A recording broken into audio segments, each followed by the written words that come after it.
প্রত্যেকটা ফ্রেন্ডস গ্রুপে একজনের মা পরীক্ষার রেজাল্টের দিন এমন করবেই। এ আবার শোন শোন শোন শোন শোন। হ্যাঁ আন্টি বলো। হ্যাঁ, কত পেয়েছিস পরীক্ষায়? 3rd ডিভিশন কাকি। ও ভালো হয়েছে, তোর সাথে মিশতে বারণ করতাম, নাহলে আমার ছেলেটা তোর জন্য কম নাম্বার পেতো। এই বাবা শোন শোন শোন শোন। কি হয়েছে কাকি? তুই আমার ছেলের বন্ধু না? হ্যাঁ। কত পেয়েছিস পরীক্ষায়? বেশি পাইনি কাকি। আরে বল না কি হয়েছে? আরে কাকি ভালো নাম্বার পাইনি। আমার ছেলের থেকে বেশি পাসনি তো? না না। আচ্ছা তাহলেই ঠিক আছে। এই শোন শোন শোন, তুই মস্তানের ছেলে না? কত পেয়েছিস পরীক্ষায়? 165। এত কম? বাড়ি থেকে কিছু বলবে না? আমি মস্তানের ছেলে, কে বলবে?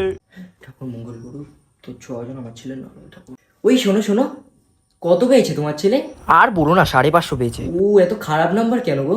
পড়াশোনাই করে না বাড়িতে। আর কি বলবো বল, আমার ছেলে বাড়িতে পড়তেই চায় না।